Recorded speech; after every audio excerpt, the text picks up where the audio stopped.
and to the republic for which it stands, one nation, under God, indivisible, with liberty and justice for all.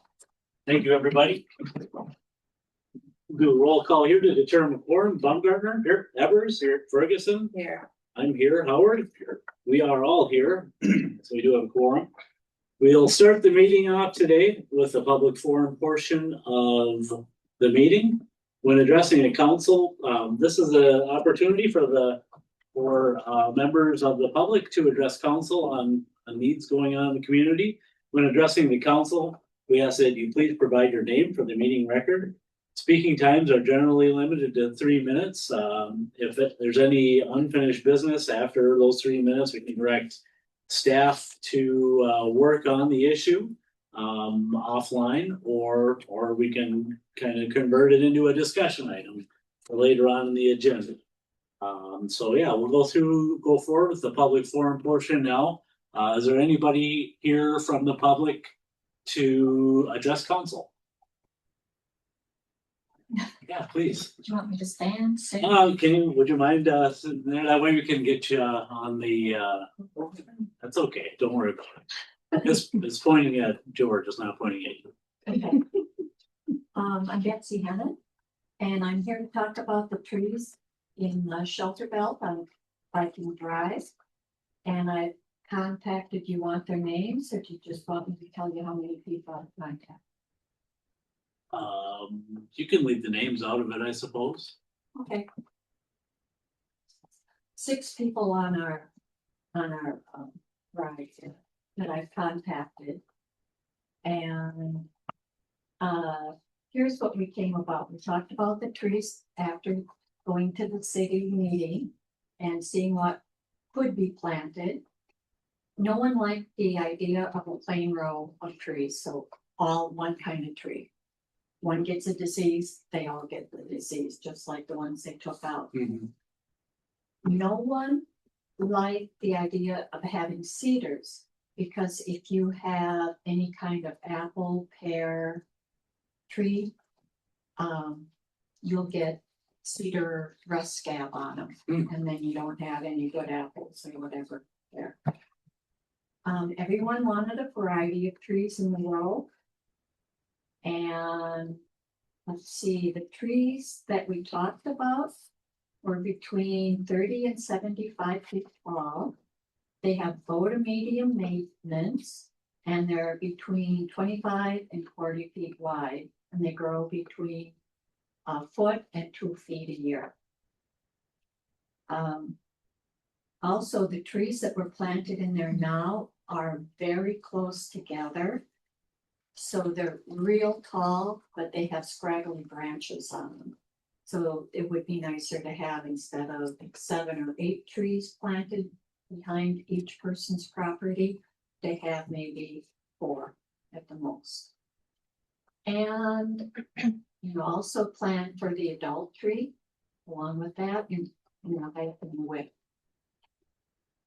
So the ones that, and I don't know if you want this or I should just say it. Yeah, we can leave that. That'd be great. Okay. We have stars on them. Well, yeah, you can say whatever varietals you want to. That's fine. An Austrian pine, quaking aspen, and that got 2 stars. Kentucky coffee tree, ginkgo tree, and that got 2 stars from everyone. And then maybe a Siberian alder, because no one knew what it was. So we just said it. Okay. Yeah. So Where did you get the list of trees? Decide, or if there'll be more discussion with the people that are putting in the shelter belt. Yeah, so I want to thank you and your husband for participating in our community tree event on June 22nd. That's where we got the list to weigh in on what shelter belt trees people would like to see as part of the community engagement process of the grant. So we definitely, I've noted your stars here and of the packet that you left behind at the event. So we are currently working with our public works superintendent, Craig, along with Stacy's nursery to finalize the trees that will be placed there, and we'll certainly reach back out for your input and further discussion. Okay, Excellent. So I'll get this to you. Thank you, Betsy. I appreciate that. Thank you. Betsy, have a wonderful evening. Thanks for your engagement. I appreciate it. Anybody else from the public here to address council on maybe non-discussion items? Not seeing any movement there. Anybody online? Not seeing any movement there, so we'll put an end to the public forum here. Open up the setting of tonight's agenda. We've had the agenda here for a few days. There's some items on the consent agenda. If any of those items are to be pulled out for discussion items, now would be a good time to make that suggestion. Or if there are any other additions to the agenda, now would be the time to make yourself heard on that as well. Yeah, John, I'd like to add a item to the discussion about block cameras. Okay. We can add that. Need a second for that motion. I'll second. Motion's been made and seconded to add flock cameras as a discussion item. How about we put that as item E? Does that work for you guys? And make item E. Oh, wait. Motion's been made and seconded to add a discussion item regarding flock cameras. It's been made and seconded. Any other discussion? Hearing none, all in favor, say aye. Any opposed? Okay, motion carries. So we have a new E and also a new F. E is not. Police department conversation is F now. There we go. All right, any other additions or adjustments? Okay, very good. I'll call for a motion to approve tonight's adjusted agenda. So. Second. Motion's been made by Ferguson, seconded by Evers to approve the amended agenda. Any other discussion? Hearing none, all in favor say aye. Aye. Any opposed?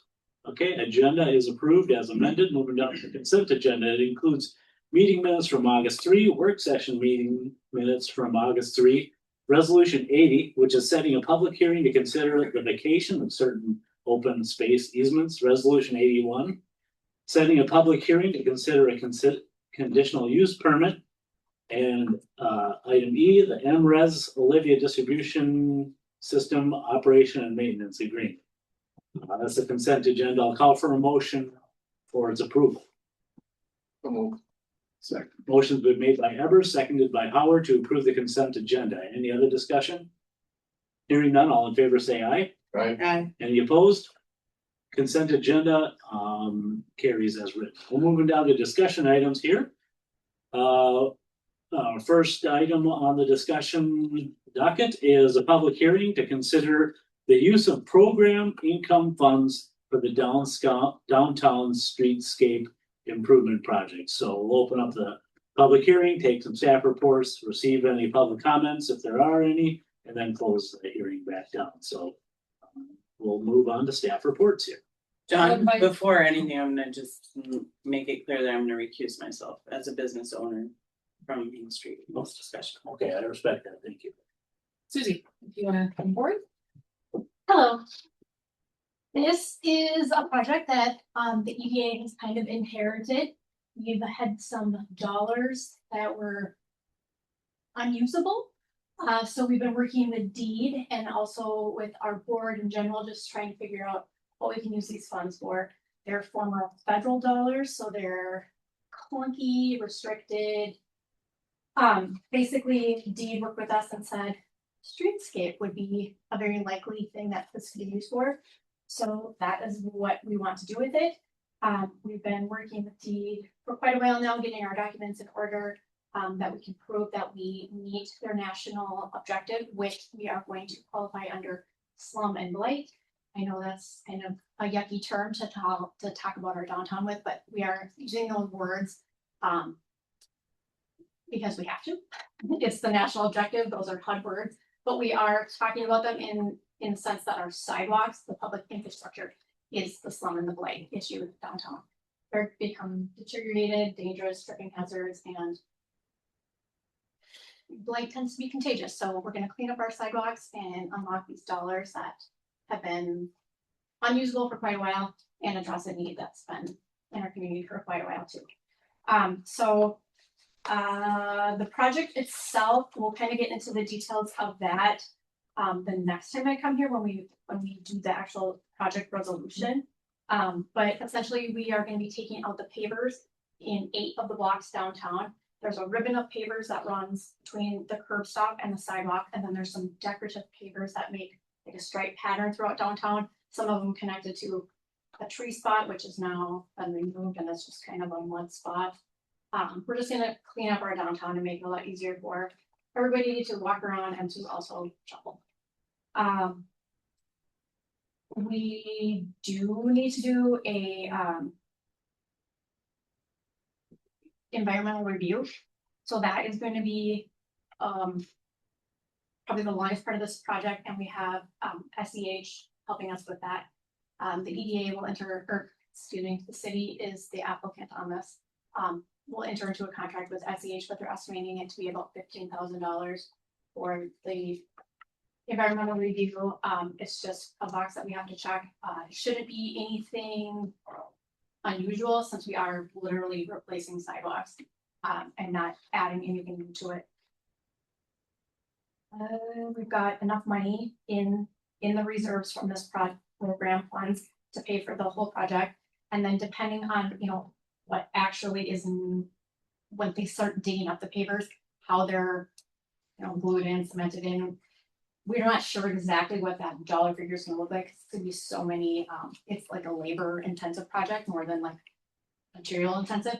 So depending on what's left over, the way we've written the application is we've got wiggle room where we can do benches, we can do some lighting, we could do some speakers, we could do some community signage, within Dowling Square, things like that. We're kind of padding it with a little bit of blue sky just because we don't really know what'll be left over.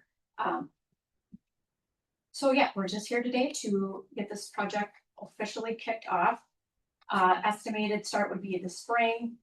I don't exactly have an estimated timeline on how long it's gonna take, but we will definitely be doing a lot of communication with our businesses, our property owners to make them aware of the project, and whenever like any delays or some disruptions in their storefronts. Excellent. So if these funds are tied up, you said, what? Yeah, Tell me about they're that. super restricted, like, they can't be used for daycares, they can't be used directly for, like EDA type of efforts where you're helping out a business. They can't be used to take down blight. There's really restrictions around how they can be used and who they can benefit. Can you explain to the council how we got the funds, like what they came from, just so we can help? At some point in time, they came to the city under DEET's program of the Small Cities Development Program. So it was like a grant program that could help income-based families do updates to their homes, or sometimes it can be used to help businesses do some like permanent repairs to their business. And then those dollars were transferred into some sort of program income fund to do a similar program.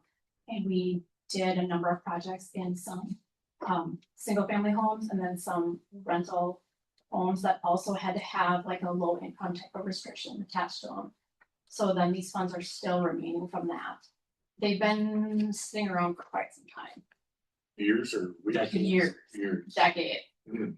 We're not exactly sure when they came to us, but they were converted into this program income fund in, I want to say 14. So when I came onto the EDA, I saw the tail end of that program income fund. We were doing that with the Southwest Minnesota Housing Partnership to help administer that program for us. So this is the remaining funds of it. It's about $350,000. Will the funds disappear if we don't use them, or is it just still kind of like locked up? We're just locked up, and it doesn't look good on our finances to have this money just kind of sitting there, because we physically have the dollars already. We just can't touch it. The challenge from the EDA standpoint was like, how do we use these dollars? We kept we had to talk to multiple contacts before we understood what those dollars actually qualified for. And this is, everybody knows the condition of the sidewalks downtown. This is a great way to use that fund. Yeah, I think I remember hearing about these funds somewhere in the past. So. It's been a long process to uncomplicate them. Oh, sounds good. Cool. We'll invite the public to make any comment on downtown streetscape improvement project, if the public wants to comment on that. Not seeing any movement here. How about online? Nope, nothing. All right, we'll close the public hearing here. And we'll move on. Thank you very much, Susie. Thank you. We'll move on to discussion item B, which is regarding parcel 35-00040-00. Having a discussion here about the House of Hope. Yes, so that's who a lot of our audience is. Thank you all for being here. So we around this time last year, a little bit earlier, we talked about kind of the parcel that the city owns that rents to House of Hope, and kind of long-term plans and solutions for this parcel. And so for the past year, city staff has been working with our engineering firm, SEH, planning and zoning, our director, Marissa, and the airport to kind of better understand the splitting of this parcel and the request. And so in this process, I've opened up a can of worms that don't fit back in nicely. So there are a number of issues with splitting the parcel. Some of those issues are the existing garage and the zoning requirements. So the garage on the parcel is 5 feet from a side property line, where the bulk regulations of the agricultural zoning district are 10 feet. And so were we to divide the parcel, it would be a non-conforming parcel, and we can't create a new parcel that's non-conforming in the city. So we would have to rectify that in a number of ways. One would be trying to adjust our bulk regulations for the agricultural zone. We have done it recently with R2. However, it wouldn't make sense in the agricultural zone to have a 5-foot yard setback. The whole point of the agricultural zone is it's a rather large piece of land. And so that is not an ideal situation. Another solution could be getting rid of the garage, but I would argue, as well as I'm sure the tenants would argue, that's really not an ideal situation. Properties need garages. Another solution would be maybe creating a whole new zoning district for this little parcel to figure out our own bulk regulations that it fits in. That, of course, then would require some amendments to our comprehensive plan process. So that is just the issue with splitting the parcel. Other issues that we encountered was creating a new parcel. We have access issues to the property. So if the parcel is divided, and let's remove that garage as an obstacle just for our thought exercise here, we still don't have a legal way to access this new parcel. What is commonly known as 26th Street, which is a gravel road, is actually still owned by the Kubesh land. It is not an official dedicated right-of-way. So in creating a new parcel, we would need to secure the necessary easement to provide legal access to that new parcel, or create a new access point entirely to, I believe that's Fairview Avenue, just south of that parcel. There are also obviously airport considerations in light of our airport working session with MnDOT and the engineers. We've discovered that we need this clear zone plan to make us more competitive for grants from MnDOT. And a clear zone plan is looking at the fact if the city owns either in title or has easements around all of their different airport properties. So if we were to sell off a portion of the parcel, we would still be required to maintain easements necessary for this clear zone plan. For the state grant requirements, I just want to remind everybody that for the purchase of this property, when the city purchased this property, it was a 90-10 split between us and the state. So upon sale of this property, the proceeds, not the original price, the proceeds from the sale would be a 90-10 split.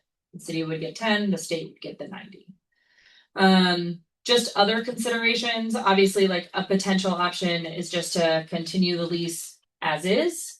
Currently we're operating on a 1-year lease. We have the option to extend the lease. There are considerations that I know Janine has been vocal about, that the house will need some improvements upcoming, like windows and things like that. How does the city adequately save for those projects if we are still the owners of this house? You could look at selling off the entire parcel, so you don't subdivide it, it's just a large, about 7-acre parcel. Unknown if the current renters would be interested in owning a 7-acre parcel and mowing that much of a parcel. We could still keep trying to subdivide and kind of go through all of those hoops that I just explained. Another option is, of course, just again, throwing out all your options here, is selling the buildings and asking them to be moved off the property to another vacant lot within the city, or the city relocating those parcels themselves and just making that a grass parcel.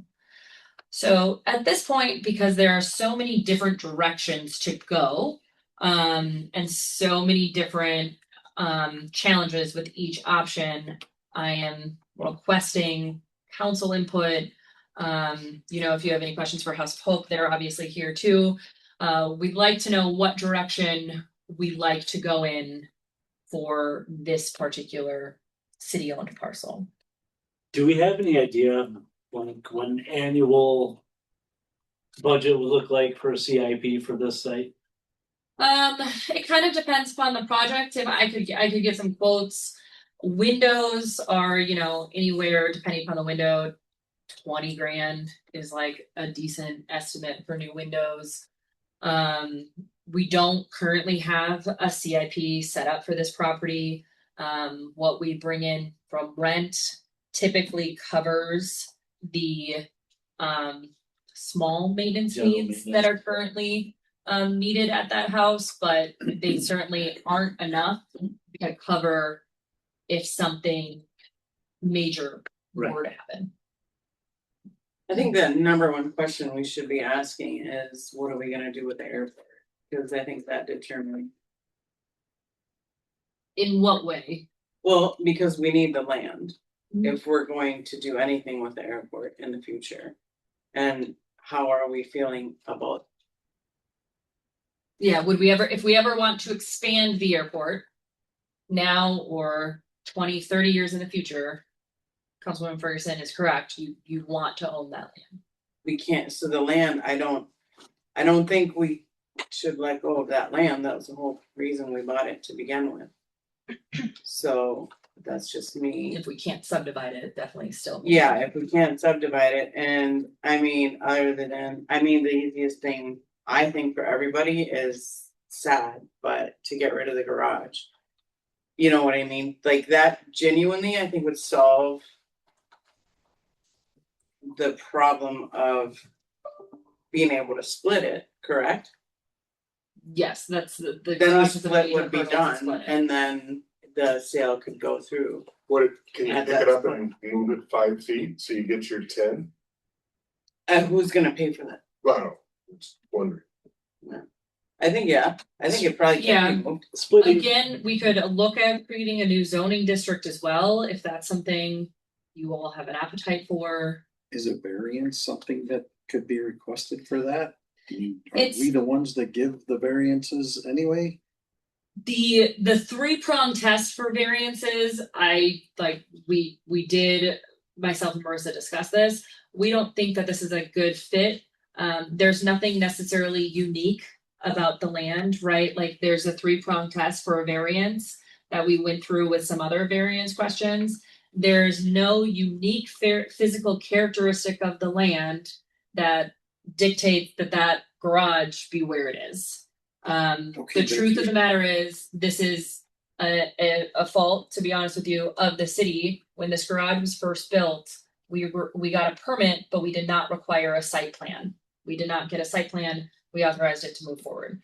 So this is not a land, it's not unique enough for that variance. It's a man-made issue. And perhaps Pam wants to weigh in on that.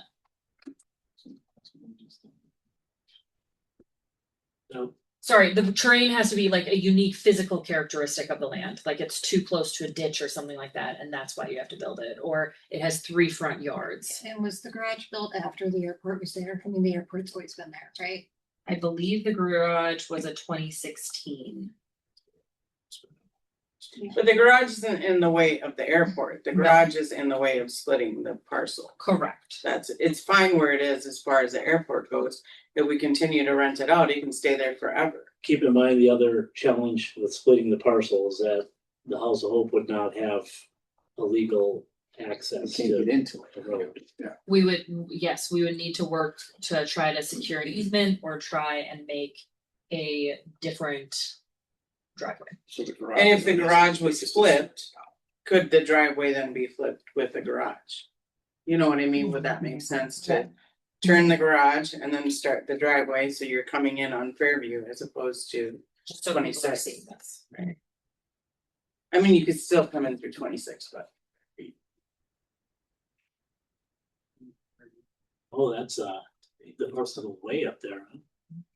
Yes, the parcel goes way up here. Okay. So ideally, in an ideal world, we, we split it. Right by the Oh. septic system. Yeah, okay. The red line to the west is the problem? That's where One she of them, goes? yes. So the red line to the west, when we got a survey of the site. The garage is 5 feet off of the property line, when it needs to be at least 10 in order to create a new lot. That's the first hurdle, but then the second hurdle is, of course, we need access to a new lot as well. So we would either need the driveway to be punched out into here, or we need to secure an easement from the eastern property owner for here. and isn't the driveway gravel? Is it gravel? Mhm. Couldn't we just make a new driveway? I wanna say there's a ditch here, that's a pretty. Is it a pretty steep ditch or is that pretty flat? Sides of the driveway? No, sorry. No, this right way, here. if we South to make a new property one. there. I don't know if it's very flat or not. It's not totally flat. We mow it. Yeah. Is Does it like a it, does dip? it have the ditch? not- Or It has a bit of a dip. There's a bit of a dip at mow it. Okay. It doesn't go back up then to go onto the main lawn. It just goes down from the color. Oh, it just goes like this and then like that. Got it. Yeah. Okay. So the point there is we don't wanna have a bunch of fill we gotta bring in to make the driveway turn that way, is that the deal? I mean, there's certainly a gravel cost. I'm not gonna lie and say I know exactly what's detailed in gravel. I feel like you can't just like put gravel on ground and call it your driveway. But yes, you would need a new access point, probably along this area, I would hazard a guess. So that could be a solution for the access, but then you still have this garage, which is too close to the property line. Is there an apron out front of that garage, a concrete apron? Yeah. So potentially you could just pull it 5 feet and it would still be on concrete then. Mhm. No, that's a good point. I don't know how expensive that is, but.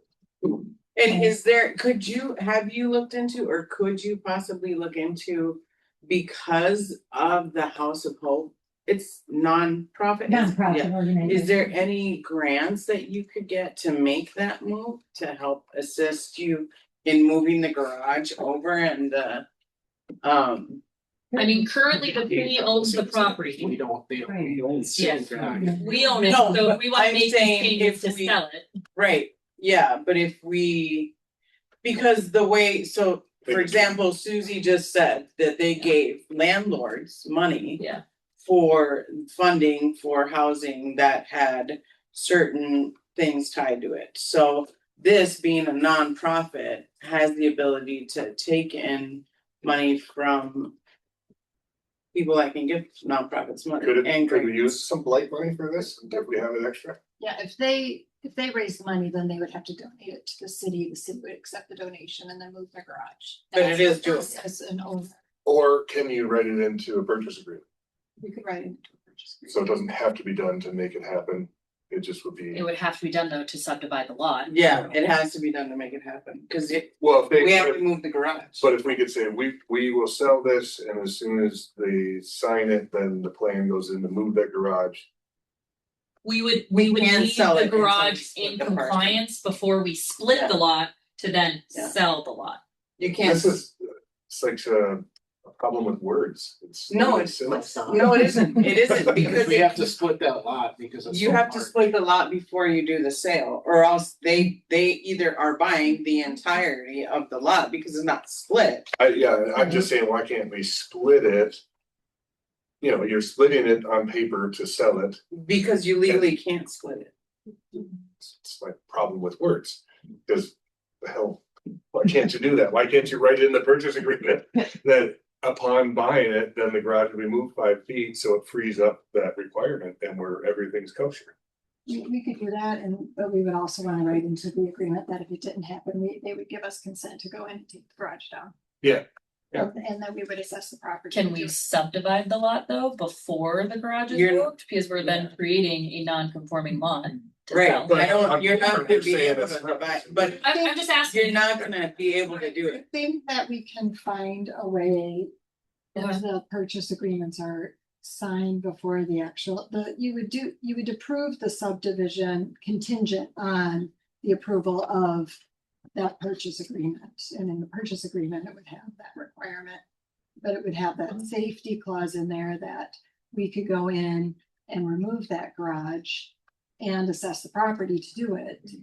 We should just ask the question now, is there any appetite for the purchase of a divided property there?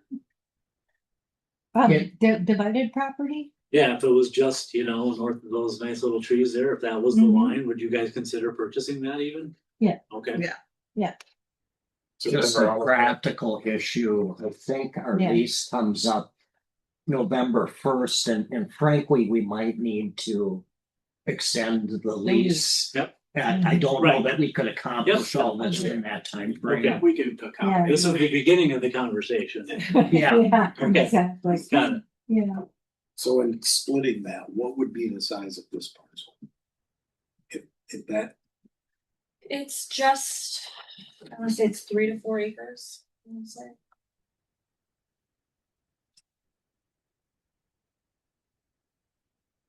I don't have that measurement off, but I did do a survey, so I can find that for you. Is that a lot size that's? that a conforming lot size? Yes, because they are also served by septic. So due to our different regulations, we can make it work. And then we would just keep the property, is that to the North. north? That'd be. pretty- But we would have pretty an worthless easement, property. would we still require an easement on their property? But we need to keep it clear, because if it's safety zone for airport, that's a big deal. But are we still gonna have an easement on their property then? We would have utility easements, I would guess. We would have utility easements That's and I not can for the airport? confirm with MinDOT if any part of the new parcel would need anything for a clear zone plan. Cause yeah, And then can we, in lieu of moving the driveway, is it possible then to get a Kubesh's or whoever owns that to legally say, yes, you have give them access here? an easement. Yeah. If that's the direction, this is the point. If that's the direction you'd like us to pursue, which is see if we can get an access easement. Yeah. We can work on going that I direction. don't have any documentations on the history of that road. I can't believe that privately owned, but that actually just belongs to whoever. It's, How long has it been used by the public? I would have to review my notes. This has been an ongoing issue with this road. We've known about this issue for the past year or so, and we've been working on different solutions. But after so long, can you claim eminent domain anyway? If It's we've been maintaining under 160, there's a statutory dedication, but it's like 30 years. It's been That's 30 years. Open and obvious use by the public. Yeah. It's been over 30 I years. like this. Cause Don Yeah, I'm down. Don Yeah, lived there. using it that long. Right, so then. We all that's used what it. this is- That that's the what this is. class of 1998 can verify we use that road. Right, so that's, it's the city's argument, if the property owner who has that private road, disagrees, then you're gonna end up in court with the judge deciding whether there was statutory dedication or not. Right, Try to but keep your that. best bet would be the United States Post Office, I guarantee you, they have used that road for over 30 years. Let's back. You know what I mean? We are current, We do have arguments towards saying Yeah. that there should be an easement. Let's allowed lead for them to use that. with getting an easement or something from the current property. we can move forward with talking with the current property owner to try and get a partnership. And all parties agreeing to a solution before we exercise a different option. There you go. Oh, yeah, no, I was just going with, you guys were asking how long. Right, Maybe. right. Like, It is a it's strong been- point, it's it is been a strong fun. point for that. Well, Does sounds it matter? We don't know. like we need to buy another year perhaps I on was the gonna lease. say, in the interim, we've got to consider this issue.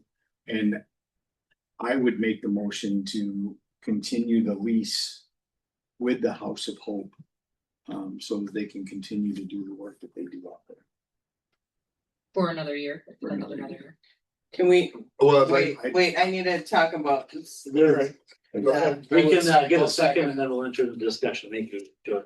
Any discussion? Yeah, I just would like to figure out the window thing before we enter into another year lease, because if we're gonna sell it in the year, then why are we fixing the windows? So we're not currently fixing the windows. It's just been brought up as if we are to be the owners of this property long term. Okay, There are long-term investments we need to consider. So if this is gonna be our property for another 5 to 10 years, then we need to start thinking and planning for those large-scale improvements and plan accordingly. But if we are looking at partnering and working on different parceling off this lot and selling, then we don't have to be as strict as a consideration for those long-term projects. But I do think selling the property is the right thing to do. Sorry. And I like Howie's notion. I just would like to add some language in there that would say, with the best efforts of both parties to move towards the sale and not just buy a year. No, permanently. well, in all fairness, they've been waiting to buy that property.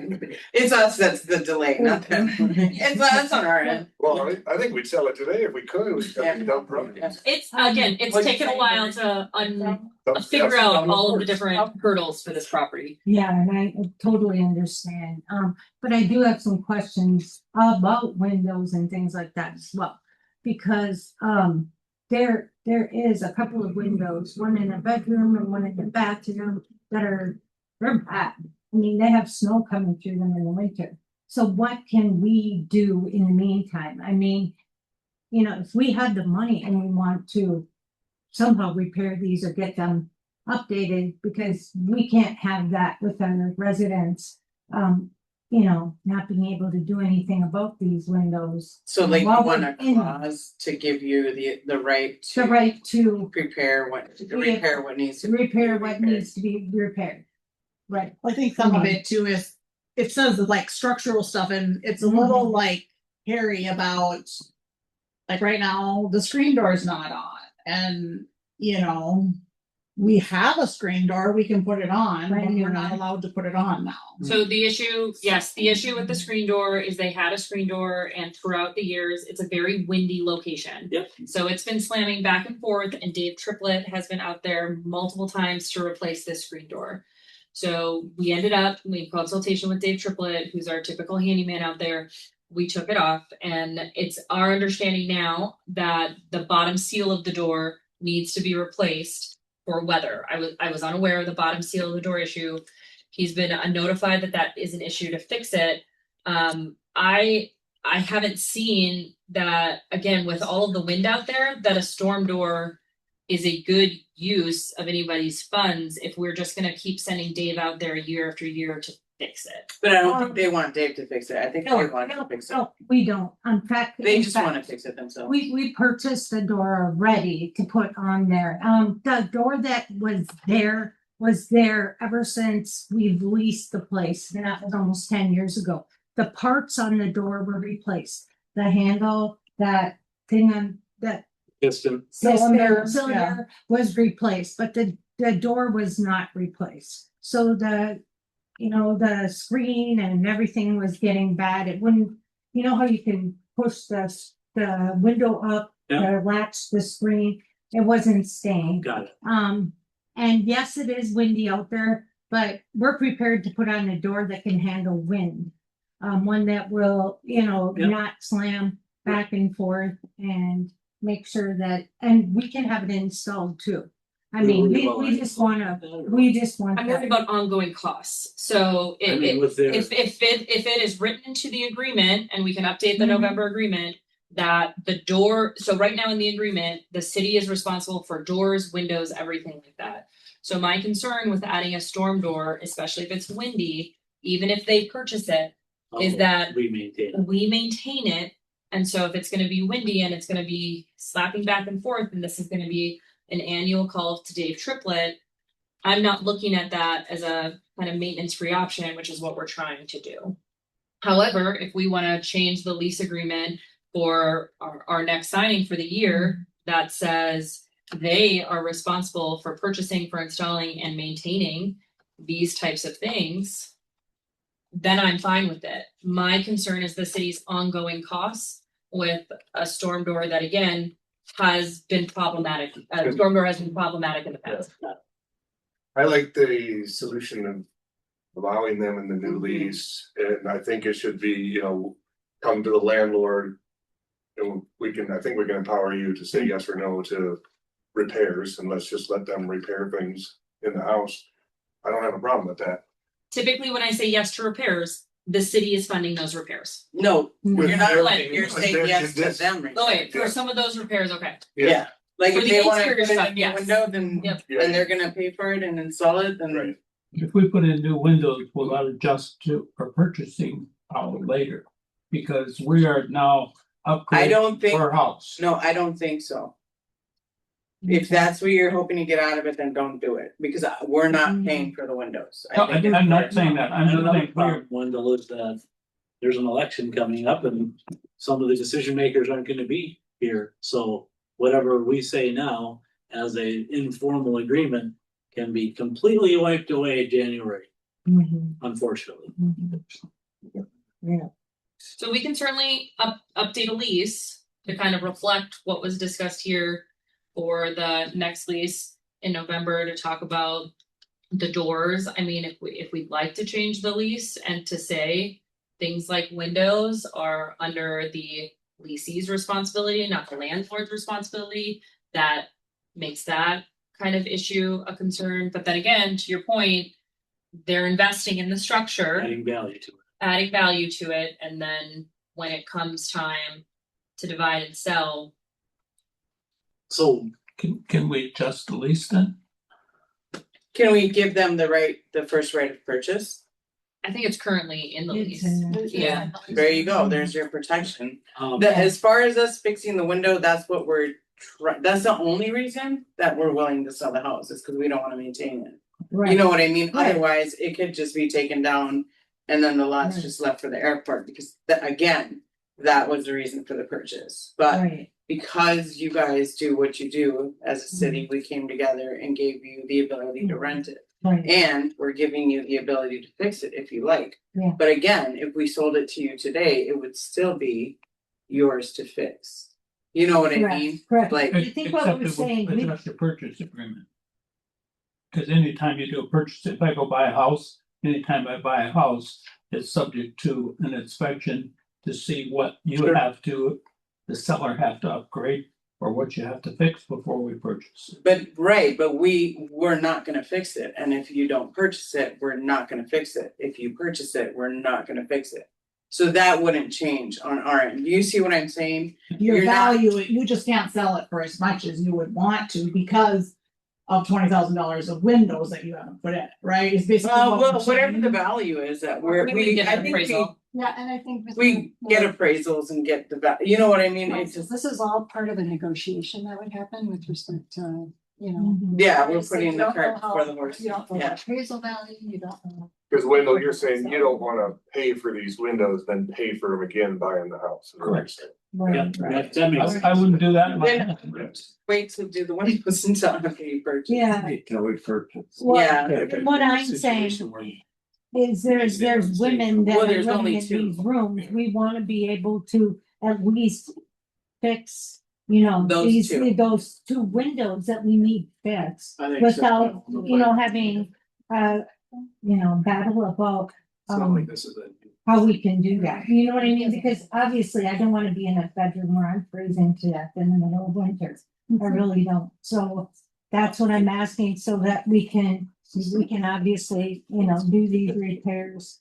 Well, I think we're getting you the ability to do Yeah, minor repair. yeah, And the windows I would call more of a major repair on the value of the house. right. So And how do we, one way to handle it would be to get an appraised value now, that would be the purchase price. You guys go ahead and We're, make an that's, I investment. think, But that's pretty easily handled anytime, as long as we're both being reasonable. right. Mr. Mayor, Council, I had, it's my understanding this is the first. This is the first I'm hearing about the windows. windows. And so my concern is that, we want to make sure everything in the house as owner and landlord, we want to make sure everything's code. And so it might be a good. I don't think we need to make any decisions today, other than the council needs to decide as far as the continuation of the lease. So it might be a good idea to send the inspector out there to make sure if as landlord, there's something that's not compliant to code. That'd be a good direction. I appreciate that. One more thing I want the council to consider as well. So I heard Councilman Bumgarner say it's our house. We should take a look at making these upgrades or no, it was Evers. Anyway, how's this sound? We take a look. We're gonna go lease date minus 6 months next year. At that 6 month, time, we have a conversation with the House of Hope. The windows have been replaced. That I'm not all the windows, but the dangerous ones or whatever this inspector finds, right? We tend to those things. Those things get put into a CIP fund. And that CIP fund is reflected in the lease moving forward. Well, and that sounds like a lot of work. Is this making sense to anybody anyway? What I'm getting is. You bring the house up to code. The cost of that gets put into the lease moving forward. so like And the increasing the rent. CIP. So when these things come up, we have a fund for it. So their lease is X. Moving forward, their lease will be X plus CIP. That CIP will include whatever we need to make sure that building is up to code right now. I would offer that. I'd like to look into that a little bit more as far as with the landlord tenant rules. Okay. Um, Sure. so Does it sound shady? I don't know. I'm not ready to say that. But it makes me feel like I want to. Oh, it must be shady. But- Seconds. Yeah, okay, yeah, there's a motion and a second on the table here to move forward with renewing the lease as is with House of Hope for another 12 months. Is there any other discussion on that? So wait, are We we, do have discussion because that lease comes up 1 November, is that correct? So Yes. being the fact that Got a little time. we've still got a little time, can you, before we go forward with this, would you have the time to be able to find out these other? Well, I do think that we as a landlord should go out and find out what's not code. Regardless. Correct. And then, with respect to the motion, if you want to make that consideration today, you can, delegate to staff on some of the negotiations of some of those lease provisions for minor things, with the lease ultimately coming from the council for approval. If you want to do something like that, and I can look into the mayor's suggestion about setting aside some money inside the lease to cover some improvements. I can work with our building inspector to do it. Whatever we need to do I'd be in favor of whatever we need to do to make sure the people of the House of Hope are safe and comfortable. And if it's, and then we need to consider what that looks like, moving forward in the future and consider a CIP for that.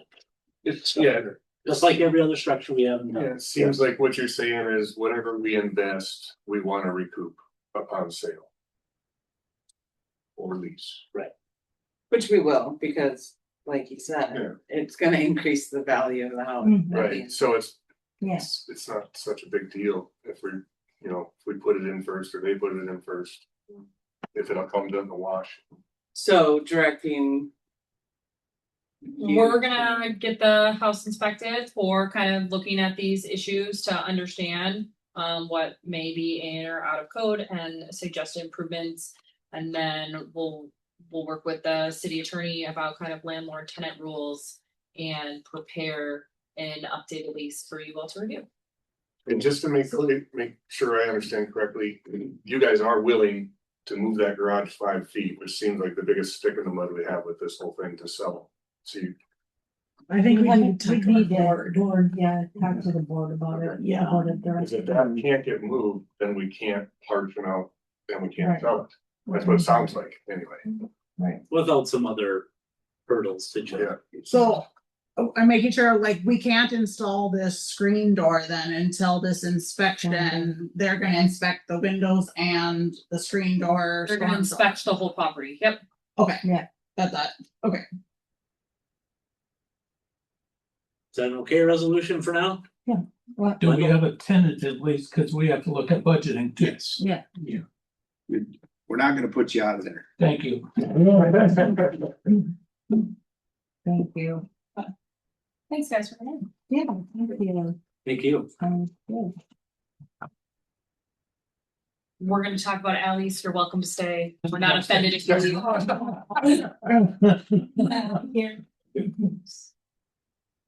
Thank you. Thanks folks. for your Thank you time. guys. Thank you. All right, we're gonna move down to discussion item C, which is an application for exemption from the garbage program. Hi, David.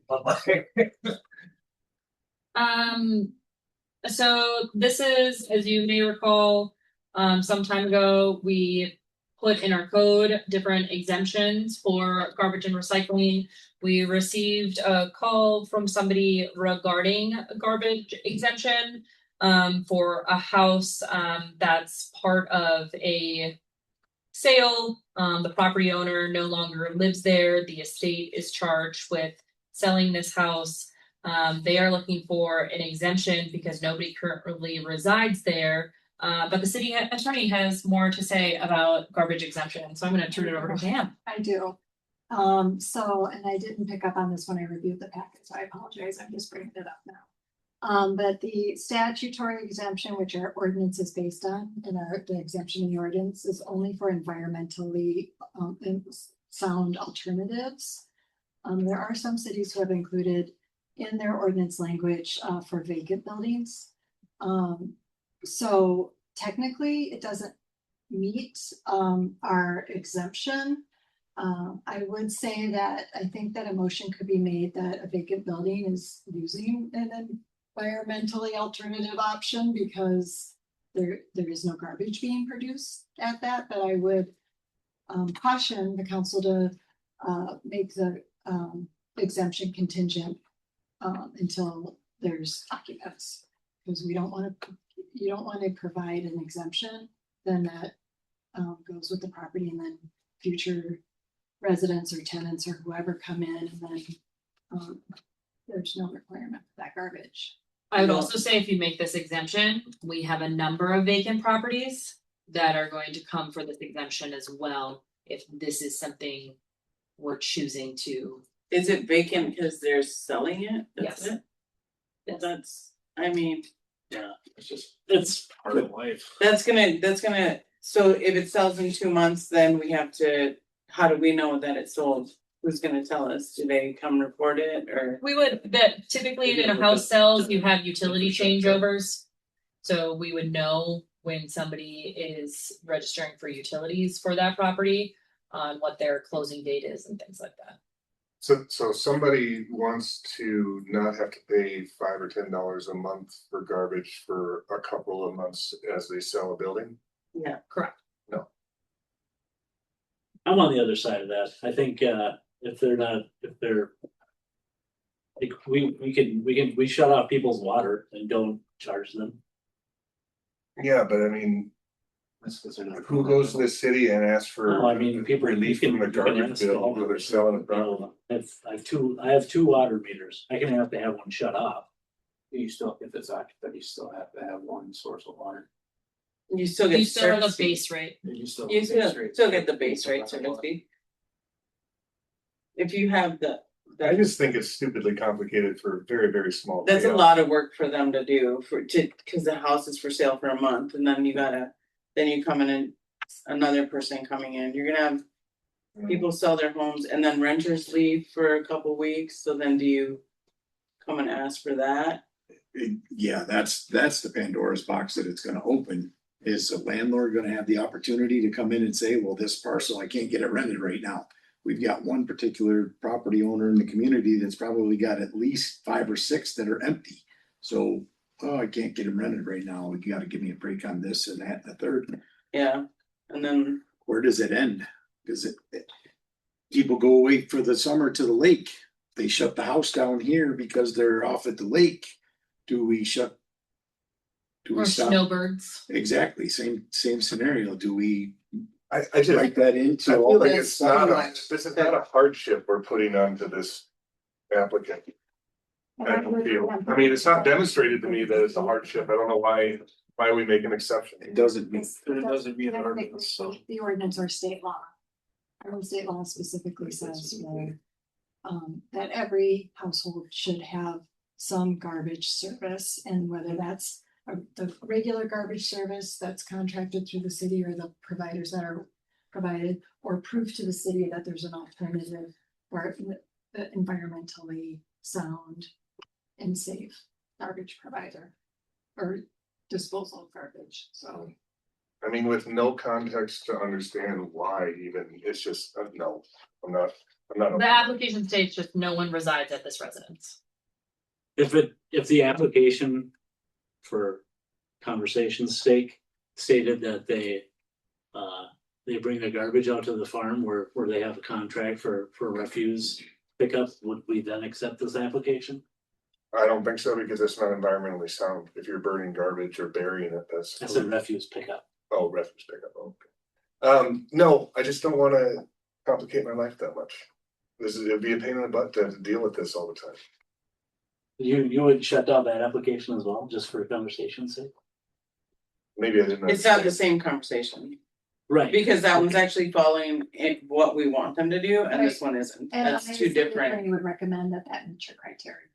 But then and every person who is gonna say that their property is vacant would also have to come up with an alternative method and prove it to the city.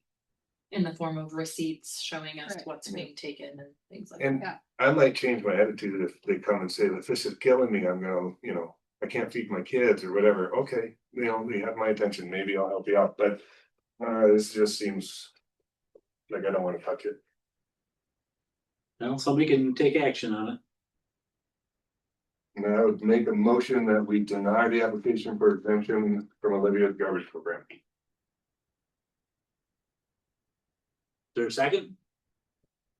I'll second. Motion's been made and seconded to deny the application for exemption from Olivia's garbage and recycling program. That's presented to us. Any other discussion? Hearing none, all in favor say aye. Alright, Right. Any opposed? Motion carries, thank you. All right. Now we'll move down to the alley improvement project. Yeah, so I just wanted to provide you all an update on the alley improvement project. So we did receive 2 quotes for this project. Both came in higher than originally anticipated. So resulting in the fact that the project cost is greater than what we had budgeted, where we thought we were getting funds from. So because this project is not a immediate priority, staff recommendation is that we decline to proceed with the current quotes. We delay it until 2027, which is when we'll get our next kind of annual installment of those funds from the Transportation Advancement Account, Small Cities Assistance Program. And so hopefully with the addition of those funds, we make this project more in reach. But right now the project, if you look at the quotes that we received plus the engineering costs, was over $100,000. What was your budget? 70 some. So that's why I would like to bring this back for council's consideration in 2027, once we get that additional 2027 round of funding. Question, Mhm. could this blight fund be used this way? It's my understanding that it can't improve, like the road itself, it's not for that. Well, It's not, Yeah. this isn't the road though. Or the alleyway, things like that. It's my understanding that the program income funds that we're looking for the downtown streetscape project is not applicable for alleyways. I will confirm. Cause technically, it's right in the spot they're decide. Yeah. But I'm not coming. I mean, if there was a way to and it was legal, I think maybe that would be a good use for it. Right, no. Being this late in At a minimum, that alley is going to need some attention. Yeah, that's what I prior was to gonna, the snowfall. Just because of the work that was done in there. Whoever put the underground, whether it was Nubera or whoever did that. Between the post office and the print shop building there. If you go through that alley, there is a very significant spot that it is sunk. Okay. So it is, and the first plow that comes either coming or going in that alley. So we should Somebody's- just stop plowing for the season? Well, somebody's gonna lose a tooth, I'm telling you right now, because when they kiss the windshield of whatever vehicle they're in, it's gonna be painful. Okay. It's significant, it's easily an 8-inch drop. Okay. Find out who did that work and contact them and say. Can they fix it up? Yeah, so we'll reach out and see what's needed to fix that to kind of do a little Band-Aid for the winter season. And then we'll readdress this in the spring of 2027. Yes, there's a couple spots in there, I mean, they cut out a chunk that's probably 18 inches by 8 inches. That is a sink hazard, and then plus that ditch line that they dug Okay. in between the two buildings. I will have Public Works take a look at it. With it being so late in the construction season, maybe we'll get some more competitive bids. 27. Perhaps we'll get more quotes if we bid it out if we quote it out in the spring, that's certainly a possibility. Again, I just want to recommend we pause and then re-examine this in the spring. Council in agreement? Yes. Yep. All right, Okay, we're moving down to lock cameras. the lock cameras, the new E. Yeah, so I added this in because this is something that just came across my radar maybe 2 weeks ago. I randomly heard about it. I'm like, what are clock cameras? And then people are like, oh, they're the devil and stuff. And then I happened to see something on the news or something about it briefly. It still didn't register. And then my son and some of his buddies come and say, do you know we have flock cameras in Olivia? I'm like, what? What are we doing? And then he's showing me a website. They got 125,000 different cameras across the country.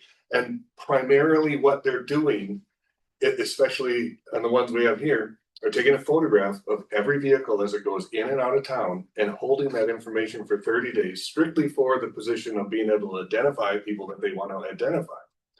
And to me, I feel like that violates my rights as a citizen. I feel like it's a constitutional issue. I am unhappy about this because you can't get out of town without being photographed coming in or out of town. Now, there might be true benefits for safety and so on, but then I think back to Franklin and, you know, the quote was, those who would give up essential liberty to purchase a little temporary safety deserve neither liberty nor safety.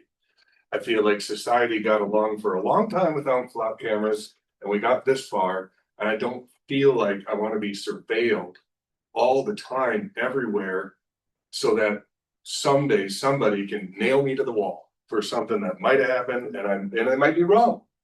And so Well, and there's a lot of people getting pulled over that it's the wrong car. It's coming up.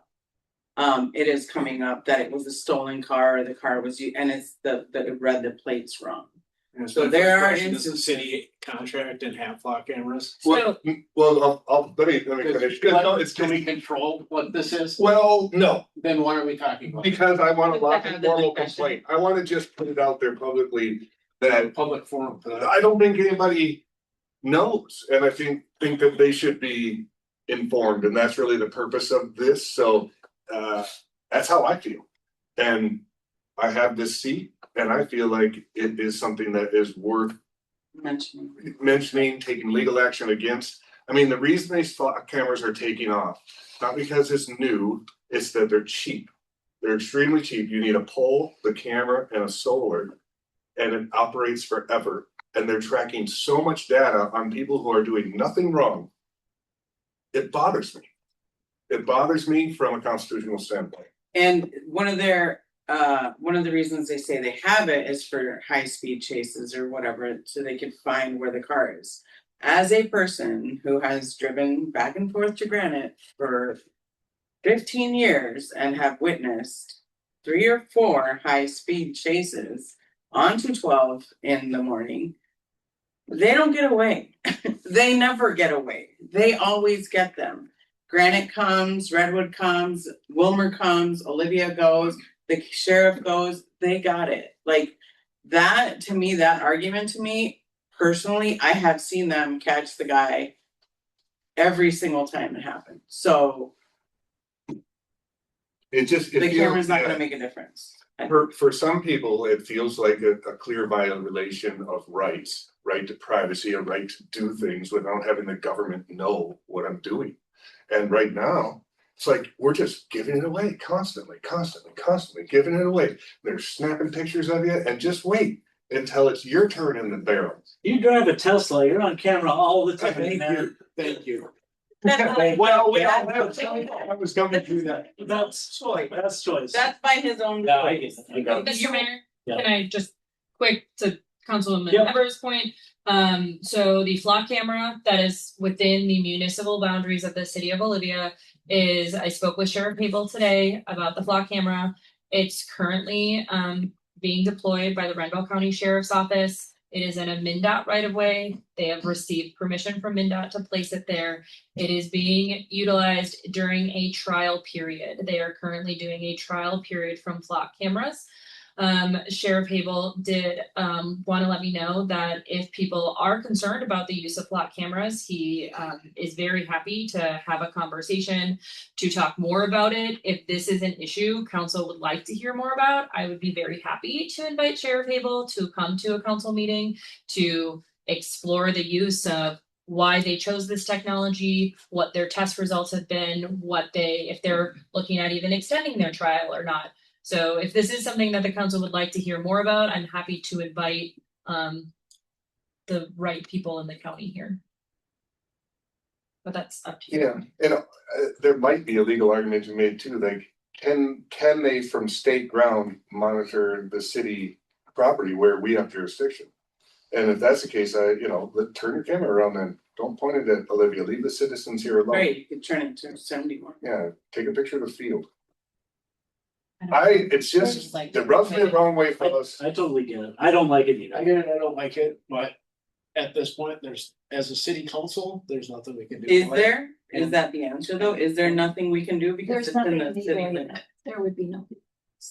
I think we, if this is something that we want to address, then I think we can do it offline,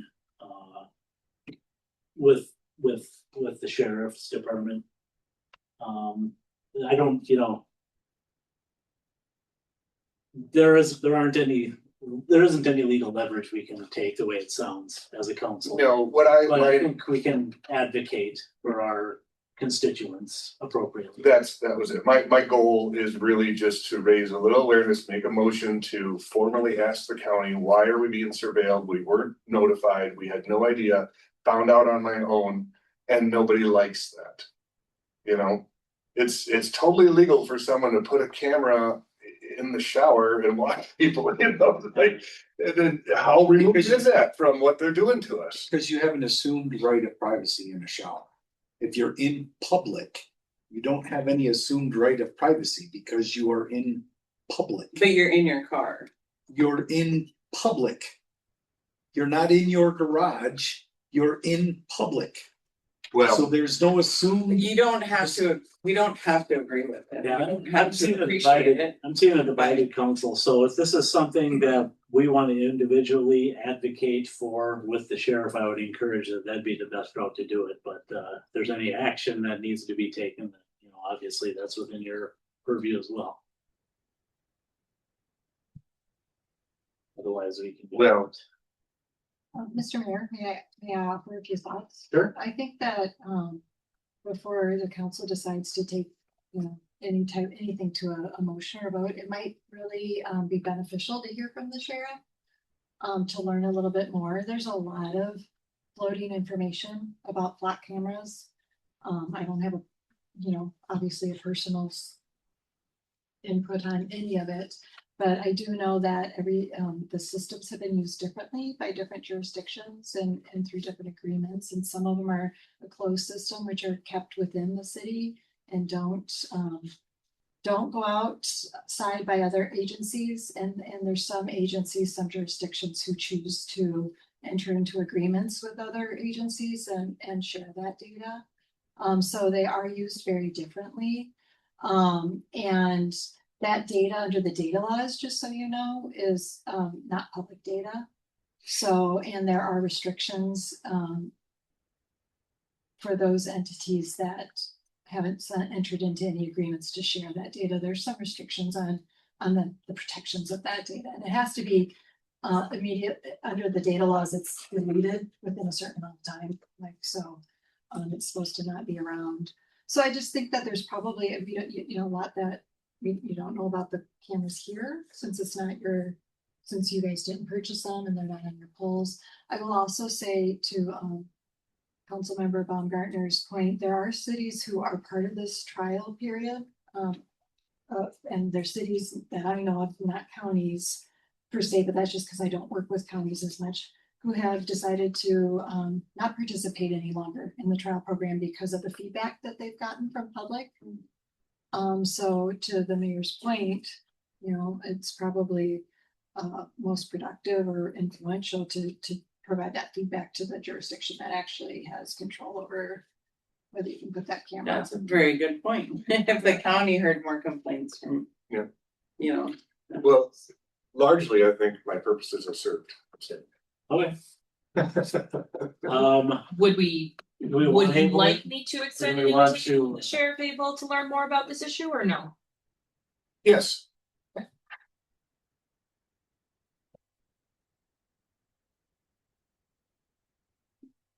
That sounds reasonable.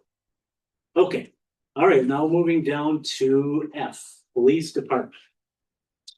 Yeah, so this is regards to, as council will receive some additional information about our request that we received from Chief Krumhauer regarding his transition. So just to give a little bit of background and timeline, Chief and I first had a discussion early in July where he asked me if I would support him moving into a patrol officer position. And he submitted his request to voluntarily step down. Right after that, on July 9th, the main discussions at that point regarded compensation, as well as asking about seniority, which is our patrol officers as well as our patrol sergeant are part of the collective bargaining unit. They're part of a union. So seniority is really based off of that agreement and those experts. So the chief reached out to the union to get those questions resolved. And then we received an updated request from the chief regarding the transition in August. I think you've had both of those requests to review.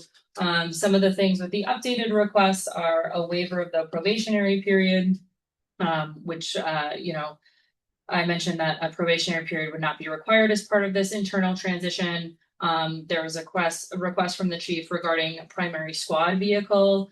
My advising to the chief was that squad assignments would be more of an operational management decision, not necessarily a part of a transition agreement. There was also a request for retroactive compensation for on-call assignments served from January 1st through June 30th. As you may recall, in July, at the July 6th meeting, council considered an on-call stipend for the chief and made it effective starting on that date, July 6th. And then there was also a request regarding outside employment. We do have a separate administrative process to consider outside appointment outlined in our personnel policy. And so, once the transition is made official, we can work through that request in those channels. But would love for Chief to come in and weigh in on anything I may have missed in my summary. And Mr. Mayor Council, while the chief comes up, I just want to let the public know who's watching, who's not seeing the items that have been referenced in the public packet. That's because the request and supporting materials are private personnel data. Obviously, the chief can talk about it himself all he wants. And for purposes of this meeting, we can talk about those items that are necessary to take action or make decisions on this matter. But the documents themselves retain that protection. So that's why you've got a confidential packet and if they're not in the public packet. Okay, you wanna come forward? Absolutely. Thank you. So this is an unusual request, I'm sure. Yeah. For the most part, I don't know, I'm not sure what I'm allowed to do or not allowed to do up here. Well, you can. It's your data. It's your data. You can talk about yourself all you want. Everybody else does, why not? Yeah, so, yes, this goes back a little farther as well. I did print out some information regarding how this started. And I don't have a copy for everybody. As far as going back to when I requested to it on to hourly. The salary to hourly due to the staffing shortages continued. So in a brief, before I even get into that, and correct me if this is not accurate, please, but I submitted a request to the administrator that I wanted to go to hourly dues instead of salary. Due to the hours, the coverage, the lack of consistency, the shortage of part-time staff, just unable to cover hours. So my schedule on everybody else was just all over the place. I was picking up a lot of call times and literally working, going back again, which is all the information. I'm the only chief that's ever had to work the patrol shift on a regular basis. The previous chiefs, started with David, Don's the one that I first knew, moving all the way up to Derek Lee, who didn't even live in town, never did patrol shifts. They were in the office and they had a secondary car on to take all the calls during the day. We haven't had that luxury since I became chief, due to staff shortages. Simple as that. No fault of any of ours. It's the environment we live in law enforcement. So that drove me to the point of, okay, I'm obviously doing patrol Monday through Friday, plus trying to do administrative stuff. This is a different world now, different sad. So I asked the city administrator to consider recategorizing me to hourly. She met with the personnel committee. They determined that that wasn't an option, that they were going to keep me at salary, and that was that. So I wasn't real impressed with that. The simple fact that I planned on discussing my request with the personnel committee to explain all the data that I had submitted, because Elizabeth did. She asked, she goes, well, where do you get this from? Where are you basing this from? So I took a screenshot of communities around our size. In Region 6, it's hard to do apples to apples when it comes to this. Geographically, it's just hard to do. So what it basically, and I explained it to her as well, basically came down to each city and department is run by their needs, whether they achieve the salary or hourly. So what are your basic needs? What works best for you? So I felt, well, I should go into the rotation. I should be hourly. I should just do that as well because I'm already doing it. But there was no strong case one way or the other. I didn't feel with the documentation and research I did. So it was going to be left up to the council to discuss. Then I was advised that the personnel committee declined my request, and they did decline. They did add, well, that was that, but they would move forward on the stipend moving forward for on-call pay.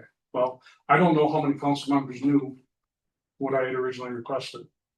I never had a chance to talk to anybody to say this is what I wanted to talk to the personnel committee about, and I don't know what the council do if they have any information on what I requested and why. So that brings us up to where we're at now. I did not have the opportunity to talk to the personnel committee. I did not have an opportunity to talk to the council with my original request. And now late in July, I think it was, I requested to step down from my position and go to the patrol position. I'm working the hours anyway, and I just think it would be a better fit for the city as well as myself now. So like I said, I have information here. I don't know, I guess I don't need to pass it out. If you're interested and want to know more, I've got it here, but I don't need to put it out there unless if you have questions.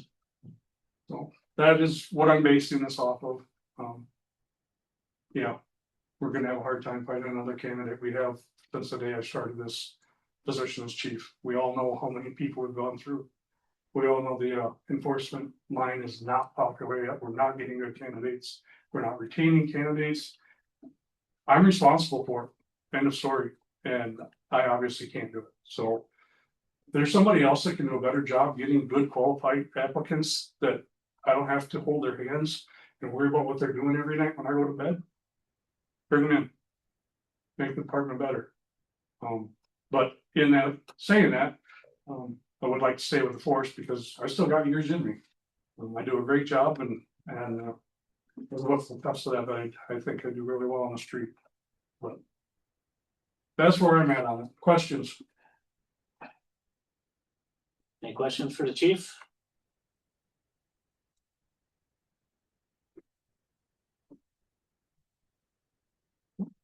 You guys want that information, yes? Grab my packet. If you want to share the packet, I'll take the packet. Yeah. And I know it's in the resolution, but one other thing that, I'm sorry. Yeah. Might as well give it to them. There were some things that we had discussed and I didn't agree with. I requested to start or have this transition at the end of the year. And that's strictly, it gives us time to find applicants, qualified applicants. But it also allows me time with my retirement. I mean, there's no sense hiding it. This is for me to stay in this position for the end of the year. It benefits my retirement. Sure. Nothing more than that. And it gives us a chance to a transition. I never had a transition when I became chief here. If you remember correctly, Jarek left. We hired somebody from Chicago who bailed on us, never showed up, never came in and did anything. And then John Sangren did acting chief. And then I finally got the position after the guy from Chicago turned it down. So I had no mentors, nobody here to show me anything. Not that I'm the all-to or the all-go-to for the next chief. I'm not gonna be able to explain everything to him. But I'll at least be able to give him some insight on the day-to-day operations and what the expectations are. I had none of that. It's crazy what you don't know when you don't have anybody to explain it. This is different as well because we never had a chief until now that explained to our officers and our staff how to do these things. I didn't keep all this stuff. Well, I'm the chief. This is what I do. Nobody else needs to know what's going on. I have shared so much with the staff that they are prepared and ready to take on tasks that they typically wouldn't. Sure. But they have history, they have knowledge of how things operate now. So if I fall off the face of the earth tomorrow, guess what? They already have experience or knowledge of how some of that's supposed to go. My goal is not to replace myself with my staff, but it was to give us a broader idea of how things need to operate. And we totally appreciate you staying in your role through the end of the year. I mean, that's a huge tip that got to the community for sure. Chief, that's basic continuity, and your military background is gonna do exactly that. You've been trying to make sure that the guy below you knows your job in case something does. And that's been shown that you've done what's needed to be done in those areas. There's no question about that. Would council be comfortable paying 2 chief salaries during this transition period?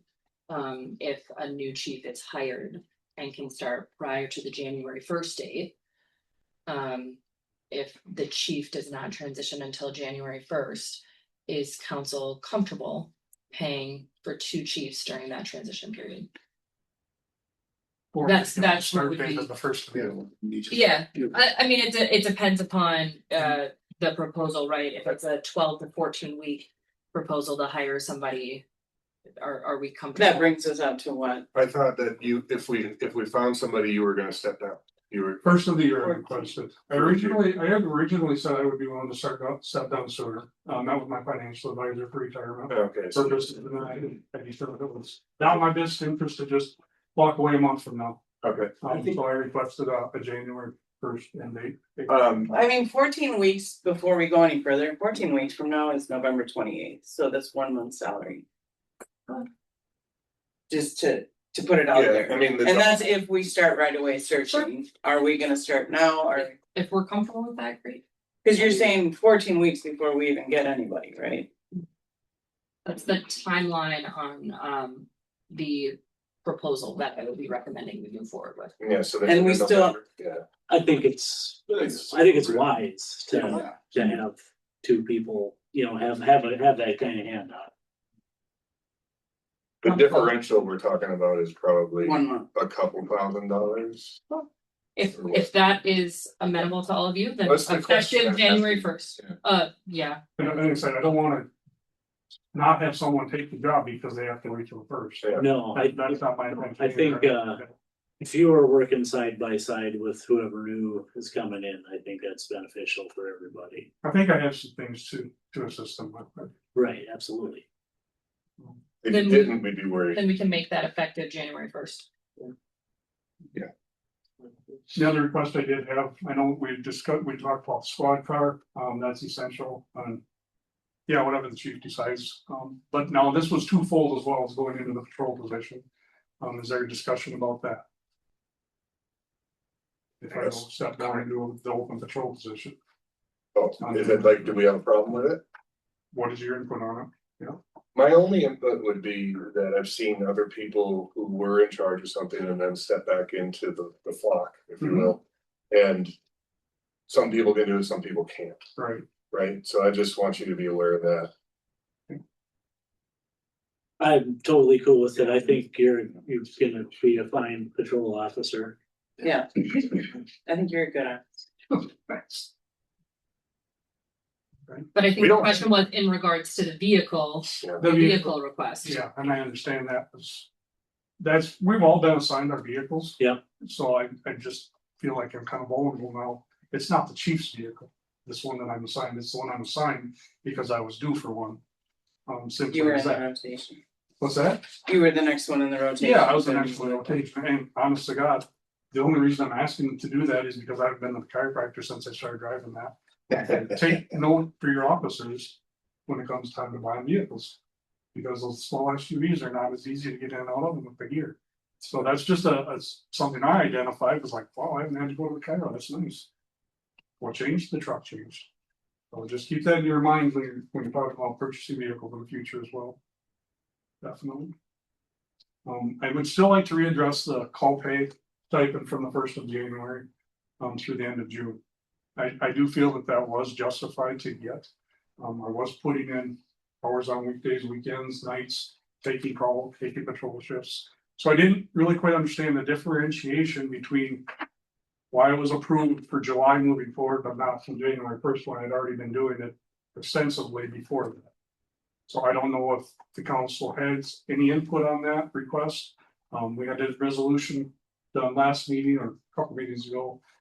It's in there as far as approving moving forward, but nothing for the stipend that I requested from January 1. I was doing that long before that, but that was the date I picked. I thought that was fair. Any discussion on that request?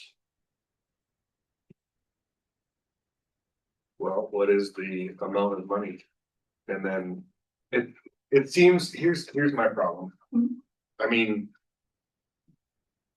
I can't go back to my boss and be like, hey, I don't want to be salary anymore, I want to be hourly, and hey, guess what? I put in a bunch more hours when I was salary, and I'd like you to help me out.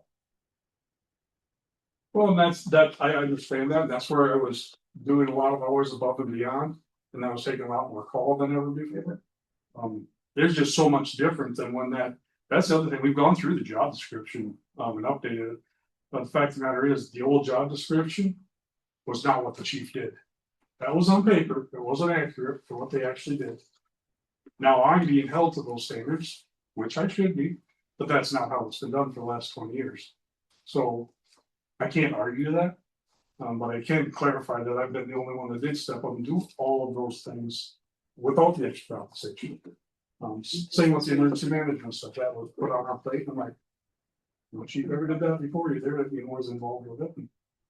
Well, through my entire time as chief, I've had to step up and do this off and on more than any other chief, simply because of our staffing. No other reason.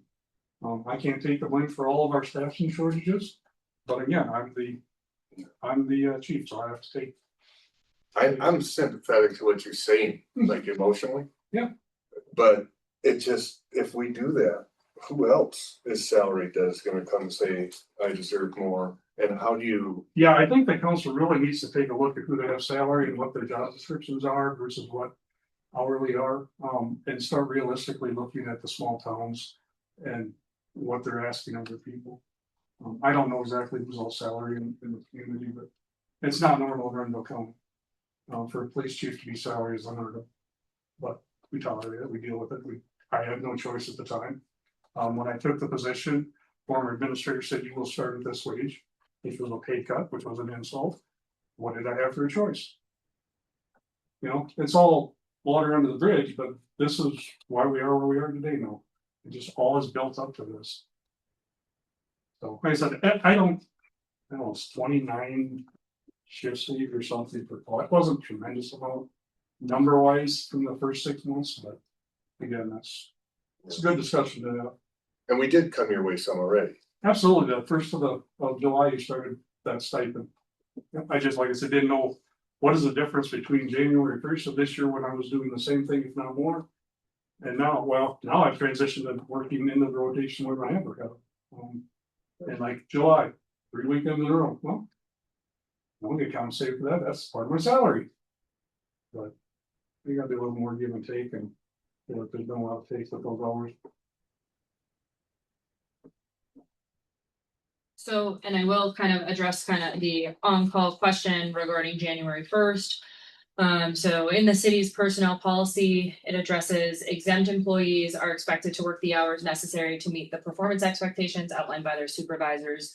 It says generally to meet these expectations and for reasons of public accountability, an exempt employee will need to work 40 hours or more per week. Another section that talks about leave policy for exempt employees. Exempt employees are required to work the number of hours necessary to fulfill their responsibilities, including evening meetings and or on-call hours. Part of the police chief's job description, this kind of gets to chief's other question about maybe updating job descriptions in the future, is performs all police officer duties, including patrol duties, assist officers as needed. And so when I was reviewing that information in regard to on-call hours and things like that, we did talk about making sure that these were not, at least starting in January when chief covered the patrol rotation, he wasn't in there for a 12-hour shift. It was during the day. I know that he has stepped into more of those shift positions, particularly in July when we've had lack of coverage for the summer season since we've been down an officer. So I do know that he has stepped in there as well. And I think those were the items, and personnel committee can correct me if I'm wrong, that we considered when looking at recommending the on-call stipend effective July 6th and not retroactive. Yeah, that sounds accurate.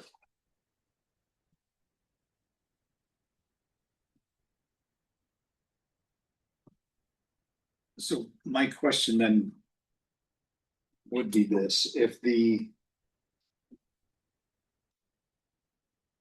job description, given what it was or what it has been in the past, has the expectation been the same up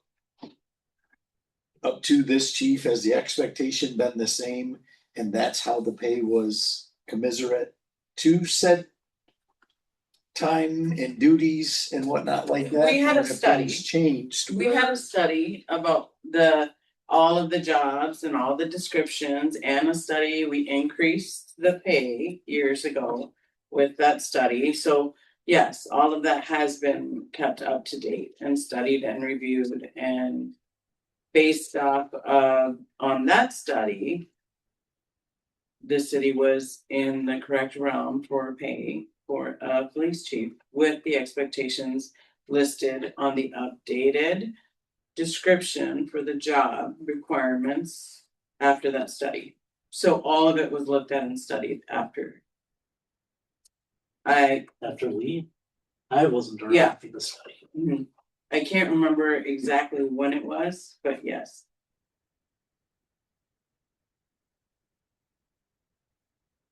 Yeah, so everything was reviewed and updated. Based off of what the position required.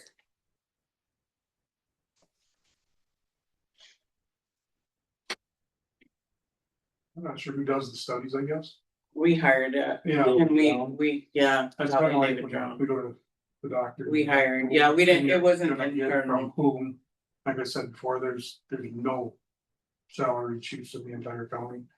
So it seemed kind of odd that there is one now. Well, we also have more officers. We have a police department that and there's more hours, there's, you know, it's the freedom of moving hours around as well. It's been- Unsalaried, you're not clocking in and out. No, We don't it's have, been a nightmare. you know, Moving hours around it. The part that it's just lack of consistency. I mean, the other day I met with Aaron and we're like, what day is it? Neither of us even knew because we're bouncing all over the place, which I get.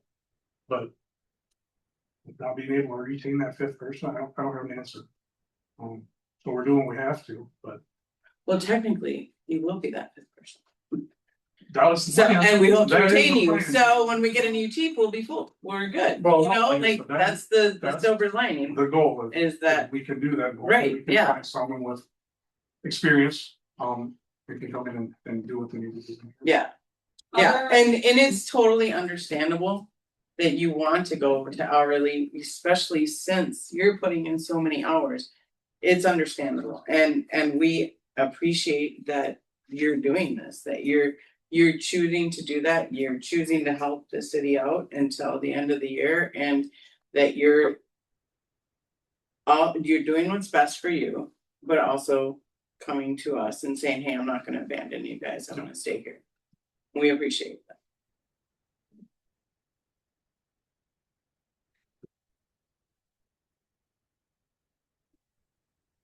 Any other discussion? What, so we have in front of us, There is a draft resolution for your consideration. If you would like to move forward with this request, if somebody would like to motion it, I appreciate the motion that the resolution is amended for the transition date being effective January 1st, as opposed to no later than January 1st, as chief requested. That would be looking at it, that amendment.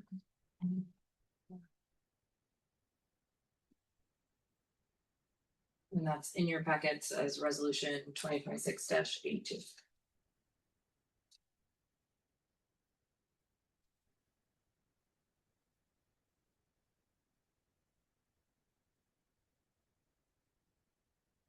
So are we looking for a motion on this resolution? Is that what you're? Yes, if you'd like to move forward with this. Yeah, there's a couple things on there I didn't agree with, so I'm asking for an amendment. The I'll just type it resolution was in the in. private packet that you received, yeah, because it contains personnel data.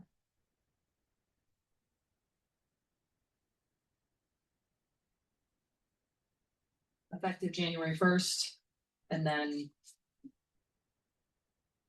the other items that have been discussed, if anybody would like to make any other additional amendments.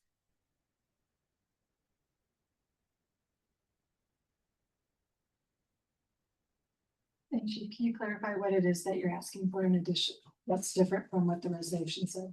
The stipend that was previously approved for the second half of the year. So January through June would be the standard stipend that they had already approved in July. The January 1st or last day of December was the end date. And the moving of the patrol position at the rate that we've already discussed.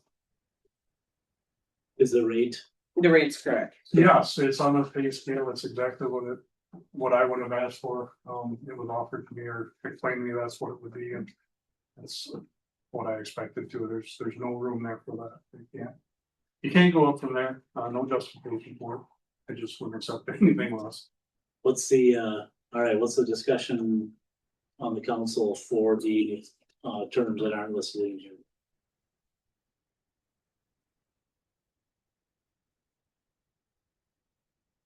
Specifically the stipend. The beginning date of the stipend is January 1st through June, or is it June to now? It's been approved Or from July. July to the end of the year, I'm requesting January 2026 through June 2026. Well, it's going backwards, but that's what sometimes you do after years of doing it, you finally say enough is enough.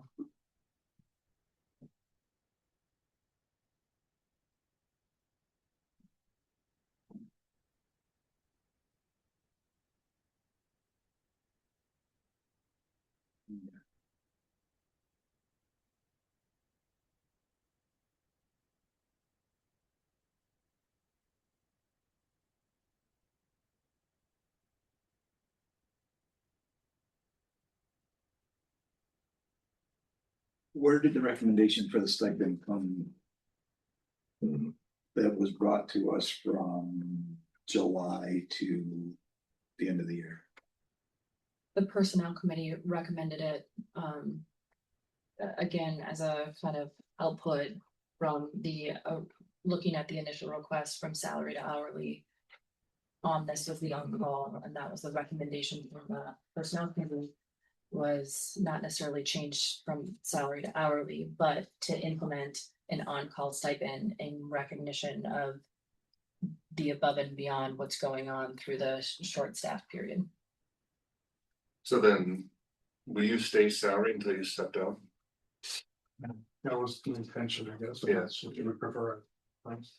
Well, so the stipend would still be effective until you step down, so from. Yep. It's already in place for Yeah. lots of, just prior to that. Yeah. Like, so this has been years of going through this cycle, unfortunately, of we have enough officers, now we don't have enough officers. And I had said before, we don't want to keep coming back to me requesting this every time we lose an officer. Hey, now I have to work the next 6 months because we're training somebody, now I have to change all my hours, have to take all this call time. So more than anyone ever else has, ever as a chief, it's like, well, how about we just fix it? And then I'll go hourly and we're done. But that's, like I said, I'm obviously not coming back for any more requests such of this nature, but moving forward, something for you to consider. Even with your new hire. Really, that's a discussion you'll have to have as well. Yeah. Get tough out there, find people that are worth it. And to Chief's point, there are a number of cities our size that are salaried with chiefs: Arlington, Mountain Lake, Gaylord, McCoy Lakes, Rice. So there are, again, maybe not any in Renville County, but there are other salaried chiefs throughout the market. Do you think salary is gonna put us at a competitive disadvantage when we're out? I think it depends on what your job description is. If you're gonna have the expectations of them being in the patrol like I've been, it may be more of a challenge. If you're looking for an administrator who does administrative work 90% of the time, instead of taking patrol calls Monday through Friday and taking all the calls for the night carpet. I don't know. I would just be very transparent about what your expectations are with that. And have it very defined, so they understand what their expectations are, what they're getting into. Right, So but this again, is- we'll be at 5 officers. That's- Let's remember that. I can that pretty much rate guarantee of- you, had this been what I would have been expected to work. In 2019, I probably would have applied for the job. Because there's no difference on patrol other than a lot more headaches. Sure. But that's a whole other story. Just, we'll just redirect the council's, decision making here on the subject of the stipend specifically again. Well, I guess the question that I've got is if the personnel committee came through and felt that the stipend was justifiable from July because we're recognizing a shortage, did we not have a shortage from January to June that should have been brought into the equation to justify the same stipend. That's my. Well, it's to Matt's point though, is you can't go ask your boss for retroactive pay for things that you already did. You know, it started from the point that you asked for. But the original request was from January. I honestly think we shouldn't even be having this discussion because the decision was already made. And if we're gonna go back and question each other's judgments, that's not gonna be what the council should be doing. This shouldn't even be a discussion. No, it should have been brought to council first. No, it shouldn't have. Yeah. It shouldn't have, with all respect, it shouldn't have been brought to the council. Well, I guess we're just different on that. Okay. Yeah. So to your point is, retroactively, should we be looking through all of our times that we've had personnel shortages in the police department and look at that for stipend as well, you know what I mean? Well, at least what he's got outlined, if that was the case. Because the information, we were asked to vote on a resolution, but we weren't given all the information to make a educated decision on the whole picture. We were given a small picture. Yeah, that's also why my we question. have a personnel council though to help us with that, right? So I don't wanna undermine them either. Right, we don't really undermine each other's committees is the thing, and I don't think we should start doing that. So why was it not considered for January 1st? I have no idea. Stipends? That's one question I have. The other one to your point is, do we look back at how many times we've been short staffed? Well, Chief Crumar didn't ask for any of that. Chief Crumar came to the personnel committee and asked for January through June. I didn't ask for the last 4 years to be covered for this. Right. So I thought that was a very reasonable and acceptable request. Nothing to get to where we're at right now with this kind of discussion. I guess it's. I mean, I guess I'll make a motion to accept the resolution 2026-82 with the change of the chief staying on until January 1st or December 31st. If nobody wants to second that motion, I'm fine with that. I'll second that. Motion's been made and seconded to accept resolution 82 with the adjustment of the end date of being Is it December 31st or Yeah, January 1? end of the year. It's fine. December 31st. Whatever works out best for accounting. That's all. Any other discussion? So that still doesn't address the stipend. That's correct. So we're just gonna let that float. It would obviously not be included in the resolution.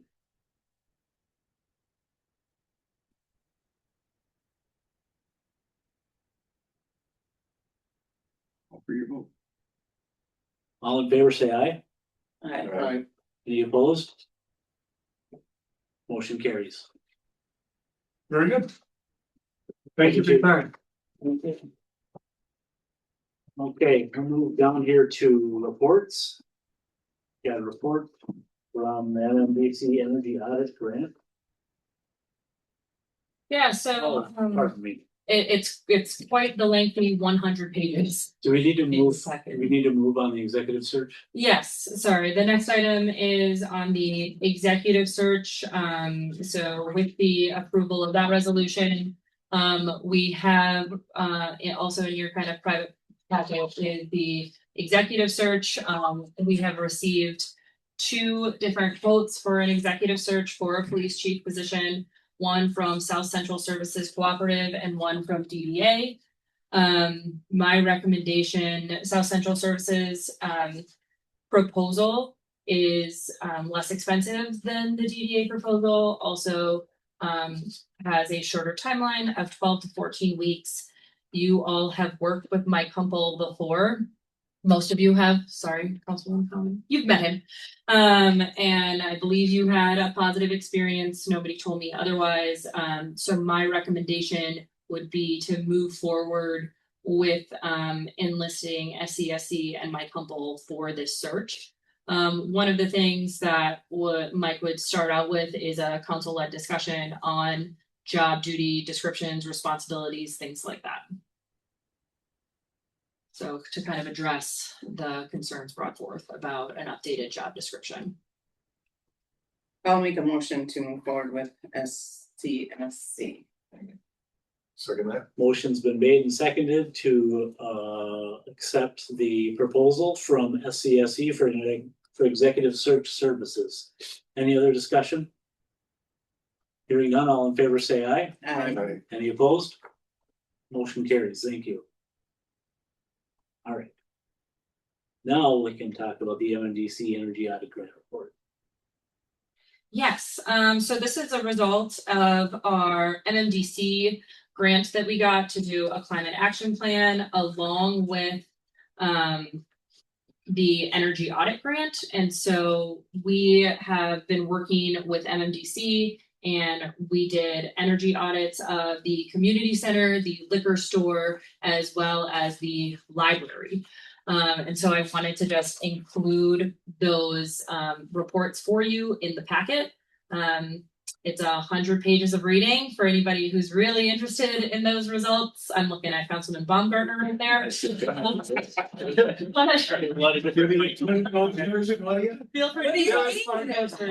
at them. He has been looking So at them. sorry.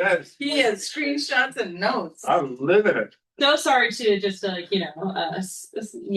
you out. But we will use this energy audit as information on how to best plan ahead for those buildings, for those updates to those buildings. We have already had Centerpoint Energy reach out to do some installs of items to save us on energy costs of the community center. So look forward to having that help inform our decisions on upgrades moving forward.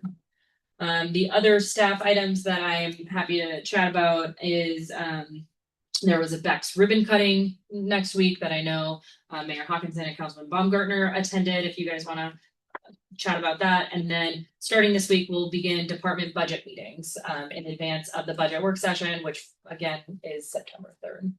I don't know if council wants to present. No, the Bex ribbon cutting was pretty cool. I had no idea that they put on such a big to-do.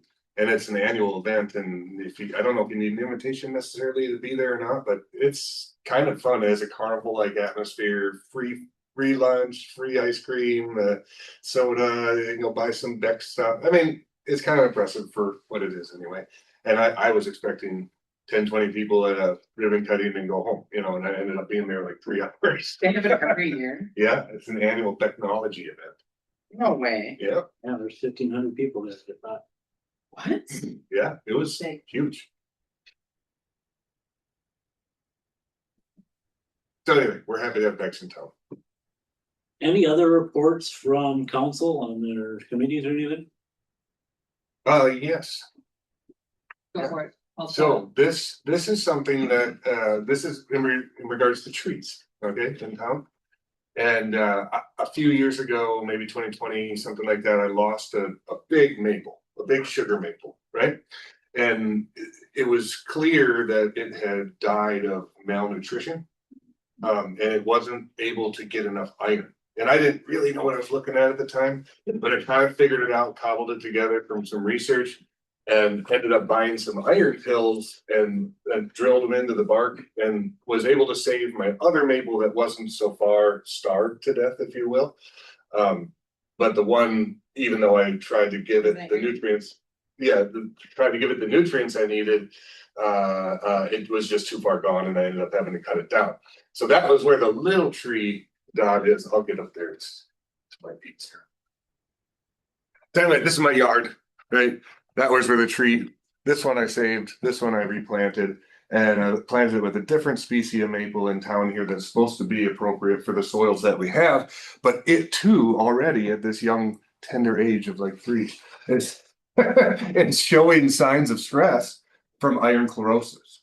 So we've seen iron chlorosis in the soybean fields where you have the yellow leaves and all this kind of stuff. And it's and the farmers constantly are out there addressing that.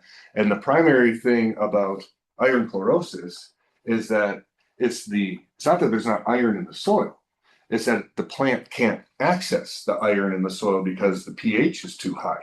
So when the pH rises in the soil, the iron then binds to the particle and is not in the soil solution and can't make it to the root zone, right? So these are some plants for my yard, right? Okay, so this is just some damn plant. I don't know what it is, but it has iron chlorosis, and the telltale sign is the green veins, dark green veins in the yellow leaf tissue.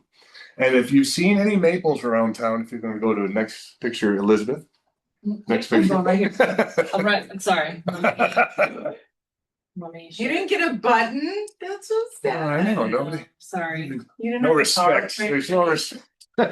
They were all individual photos. If it would have been PowerPoint, it would have been easier, Councilman Baumgartner.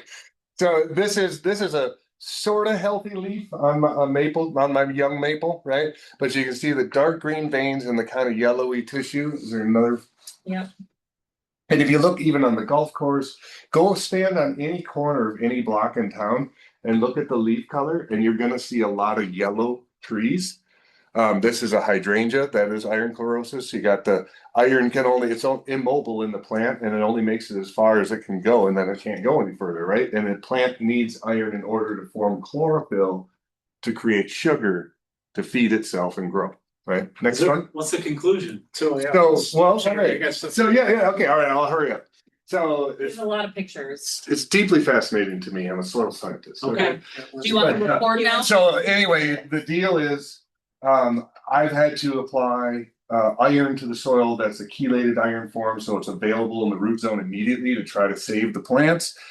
These are all the soil samples I took in my yard just to understand. Here's the pH: 7.8, 7.6, 7.4, 8.3, 7.9, 8.2, 8.2. That puts iron in the form in the range of unavailable for any plant that isn't specifically for high pH soils, like a ginkgo tree and some of the trees that were brought up for the city. So why after 100 years did this sugar maple that grew in my yard this big all of a sudden not have enough iron? What, did it mine it all out of the soil? Or Tell us why. Yeah, the pH rose. Okay. Okay, so why did the pH rise in the soil? Well, this is going to blow your mind if you're like me, right? So about a decade ago or so, we took the sulfur out of diesel fuel. And it was only a year or two after taking the sulfur out of diesel fuel that the farmers noticed that they had to start adding sulfur to the soil, because sulfur is what you use to acidify it and bring the pH back down, because the crops weren't growing, they weren't getting the yields because the nutrients were locked up. And so this is a long way of saying that the whole reason we're losing a whole bunch of trees in town right now is because we don't have the pollution that used to come out of the diesel fuel and would rain down the sulfur, artificially keeping the pH a little bit lower. And now that we don't have that, we're going to have to supplement or stop planting these plants that can't survive in high pH soil. So Elizabeth, would you please put up some of the maple pictures? Maple. I heard sulfur is also a tick deterrent. Oh, I think that one. The tree or the leaves? The 3 trees, 4 trees, the yellow trees. I just want to show an example. Yeah, but you had a smaller one on the boulevard that did the same thing. That was a pin oak, also not for high pH That was soil. put over by a tornado. No, that was a hackberry, and hackberries are good for this soil. The tornado got that one. The pin oak, I cut down stupidly before I figured out what was going on. But what bothered me, so here's an example. This is in my aunt's yard. We went over and treated them this weekend. You see those yellow leaves? Those leaves can't really produce very much sugar. And so the plant just starves, and eventually the branch loses all its leaves, they curl up, they go brown, the branch falls off, and the tree just slowly continues to die. And so under the root zone, which is around under the crown of the branches, you can apply this ADDH chelated iron. Yeah. So, but what the point of this is, a lot of people in town care about trees. It's the number one issue that Elizabeth gets calls about, and we've lost so many trees already. I'd like to not lose these. If the citizen who owns it wants to have the spend a little bit of money, it is to acidify the soil, spot treat to keep them going, just to bring awareness to it, right? Because this tree without treatment, it's going to grow slowly, and it has a good chance of dying. Elizabeth, there's another example. Is there? Okay. There should be a couple, but go ahead. I challenge you. Go home, stand on the edge of your block and look for all the yellow trees. It's when you see that green vein and the yellow leaf, that's iron photos. I could see your house from mine. Thank you, Matt. All right. Oh, look at that. That one's not as yellow. They're just on the tips, right? Yeah. But isn't 12 coming through? Well, our next item of business here is the performance evaluation of the city administrator. Yeah. No. So I will call for the following motion. A motion to close this meeting pursuant to Minnesota statute section 13D.05, subdivision 3A, to evaluate the performance of city administrator Elizabeth Torkelson.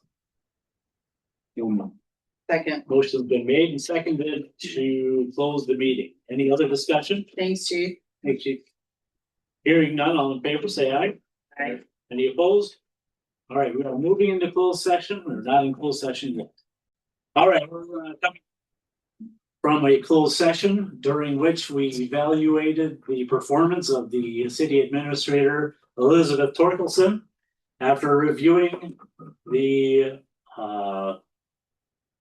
performance review information and having conversation with the council, the city administrator's performance has been evaluated as meets or exceeds expectations over the last 12 months, and is a positive, very positive performance review. And so with no other business on the agenda, I'll call for a motion to adjourn. So moved. Second. Motion's been made and seconded to adjourn. Any other discussion? Hearing that, all in favor, say aye. Aye. Any opposed? We are adjourned. Thank you, everybody. You need all of it. Get to the pool.